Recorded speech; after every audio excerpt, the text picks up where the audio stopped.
El billete de $1 está lleno de símbolos relativos al misticismo y al ocultismo. En el anverso aparece el rostro de George Washington, primer presidente de Estados Unidos. Fue uno de los fundadores de esa nación. Un dato interesante, la mayoría de ellos pertenecían a la masonería. En el reverso encontramos el Gran Sello. Es una pirámide egipcia inacabada compuesta de 13 niveles o escalones. Al pie hay una fecha escrita en números romanos, 1776, precisamente el año de la Declaración de Independencia de Norteamérica, que también coincide con el año de formación de la Orden Illuminati en Baviera, Alemania. Curiosamente, la Orden Illuminati se compone de 13 grados. En la cúspide y separado de la pirámide se encuentra el ojo que todo lo ve, símbolo también Illuminati. 3 misteriosas inscripciones llaman nuestra atención. En la parte inferior, Novus Ordum Seclorum, se traduce como Nuevo Orden de los Siglos o Nuevo Orden Mundial. Anicoeptis, que puede interpretarse como Nuestra empresa ha sido ayudada para el éxito. ¿En qué consiste esta empresa y quién ha sido ese ayudador? Otra frase, In God we trust, en Dios confiamos, hace sospechar y nos sugiere la pregunta, ¿en qué Dios confían? ¿En el Dios cristiano o en otro? A la derecha se encuentra esta ave que hace referencia al ave fénix. Mitológicamente, el fénix renace de sus cenizas haciéndose un ser eterno. Es un símbolo de la masonería. En una garra lleva una rama de olivo con 13 hojas. La rama de olivo es un símbolo de Israel. En la otra garra lleva 13 flechas. Sobre su cabeza, 13 estrellas de 5 puntas, otro símbolo de la masonería. Haciendo un trazo aparecen 2 pirámides invertidas o la llamada estrella de David, un hexágono también utilizado en rituales masónicos. Delante del ave, un escudo de 13 barras. Desde el punto de vista del esoterismo, una estrella de 5 puntas es el símbolo de la cabeza de Mendes, que representa a Satanás. Leonardo da Vinci también utilizó ese diagrama para simbolizar al hombre liberado de cualquier tutela divina. Numerosos países tienen banderas con una estrella de 5 puntas o más, lo que significa que la masonería probablemente está detrás de los gobiernos de los mismos. En el anverso del billete, en el extremo superior derecho, aparece un pequeño búho. Al ser un animal que ve por la noche, es símbolo también de el ojo que todo lo ve.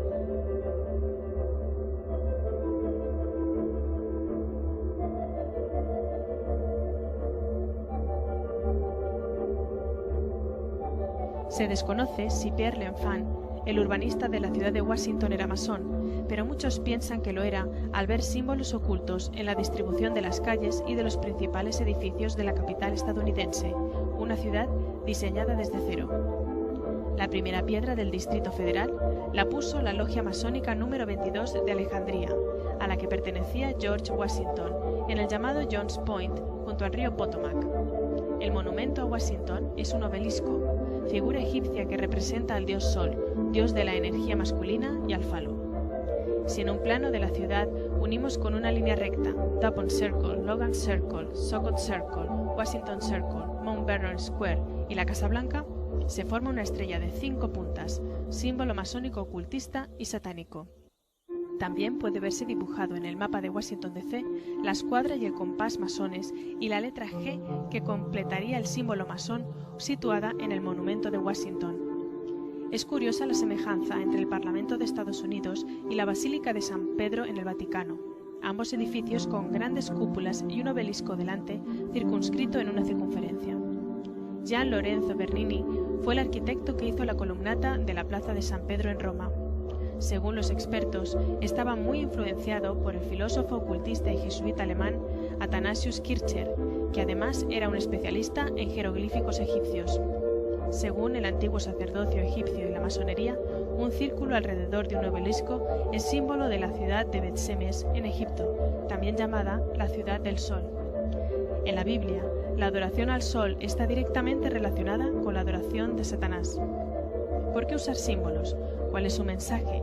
La razón de su uso, así como las formas geométricas y los números, es que creen que encierran una determinada energía.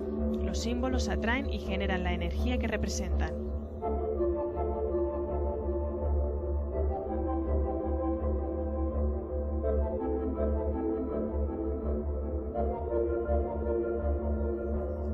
En la muerte de Juan Pablo II y la elección de Joseph Ratzinger como papa, se da cierta coincidencia matemática. Juan Pablo II muere el día 2 de abril de 2005. La suma de estas cifras da 13. Juan Pablo II fallece a las 21 horas y 37 minutos. Estas cifras también suman 13. El cardenal Joseph Ratzinger se convierte en el papa número 265, cifras que suman 13. La hora de la fumata blanca fue las 17 horas y 50 minutos, cifras que suman 13. La hora en la que se anuncia Habemus Papa fue las 18 horas y 40 minutos, cifras que suman 13. El obispo de Roma número 148 en ser enterrado junto a los supuestos restos de Pedro, cifras que también suman 13. Un incidente curioso: la Virgen de Fátima se apareció a unos niños el día 13 de mayo de 1917 y se siguió apareciendo los días 13 de cada mes.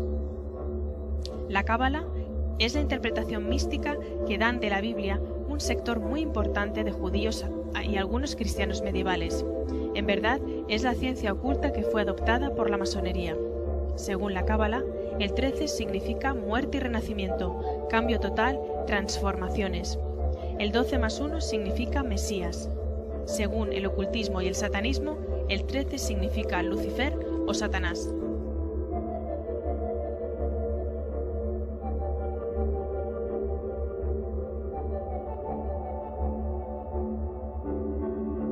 El 1 de marzo de 1990, siendo George Bush padre el director de la CIA, un grupo de agentes armados de los servicios secretos irrumpieron en la oficina de juegos de Steve Jackson, un diseñador de juegos de rol. Los agentes incautaron los ordenadores y diverso material informático. La CIA no quería que el juego de cartas Illuminati, INWO, Illuminati New World Order o Nuevo Orden Mundial Illuminati salieran al mercado y que diera a conocer a la sociedad cuál era la guía de planes que tenía preparada la Sociedad Illuminati, un calendario exacto de los eventos mundiales provocados que iban a ocurrir durante los próximos años. A pesar de los problemas, retraso de varios años y los pagos que tuvo que afrontar la empresa de juegos, por la presión gubernamental, Steve Jackson consiguió finalmente publicar el juego de cartas Illuminati, INWO, en 1995, y con tanto éxito que ya en el primer año obtuvo el premio a las mejores cartas de juego. Entre las cartas más sorprendentes figura un ataque nuclear a las Torres Gemelas de Nueva York y otra carta impactante, acompañando a la anterior, el Pentágono atacado en llamas. La carta INWO de 1995 mostraba que estos eventos debían figurar en el calendario Illuminati para lograr el nuevo orden mundial. Las cartas INWO continúan revelando los eventos del futuro y no tienen desperdicio. Tantos recortes restrictivos de los derechos ciudadanos desembocan en una ley marcial. La reducción de la población es uno de los objetivos Illuminati, mediante desastres provocados, guerras, epidemias, etc. Huracanes, el control militar del clima lleva la devastación climática hacia algunos países. También aparece la crisis económica mundial y, por último, la aparición de un Mesías.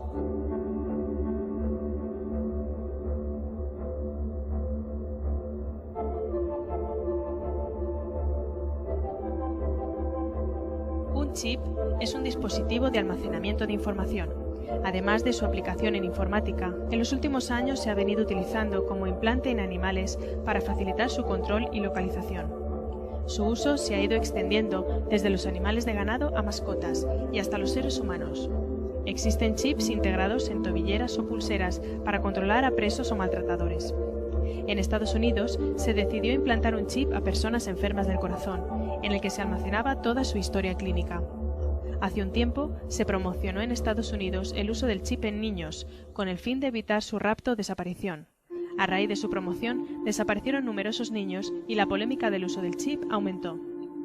Siempre se hablan de las ventajas del uso de este dispositivo. Sin embargo, ¿cuáles podrían ser sus aspectos negativos? La empresa Motorola es la que está fabricando el biochip para la empresa Mondex Smart Card, empresa dedicada a las tarjetas de crédito. Motorola ha desarrollado varios implantes en humanos. El biochip mide 7 milímetros de largo y 0,75 de alto, aproximadamente como un grano de arroz. Contiene un transponder y una batería de litio con un circuito termopar, que produce una corriente eléctrica y se recarga por las fluctuaciones de temperatura de la persona que lo lleva. Más de 200 corporaciones en 20 países están en distribución de Mondex al mundo, y muchas naciones usan este sistema. El chip se implanta en zonas corporales donde se notan más las fluctuaciones de temperatura, la mano y la frente. Por cierto, Mondex está compuesto de dos palabras, mon, que viene de la palabra monetario, y dex o dexter, perteneciente o localizado en la mano derecha. El señor Robin O'Kelly, representante de Mondex Internacional, declaró: "Con la cobertura financiera de Mastercard, no hay nada que pueda detener el plan de Mondex como estándar global", lo que quiere decir que toda persona en este mundo utilizará este sistema. El Club de la Isla, formado por magnates de economía a todos los niveles, son los que patrocinan este sistema. Por cierto, pertenecen a la masonería. ¿Podría este chip tener relación con la marca de la bestia que se habla en Apocalipsis? Después vi otra bestia que subía de la tierra, y ordenaba que a todos se les ponga una marca en la mano derecha o en la frente, y que ninguna pueda comprar ni vender, sino el que tenga la marca o el nombre de la bestia o el número de su nombre. Su número es 666.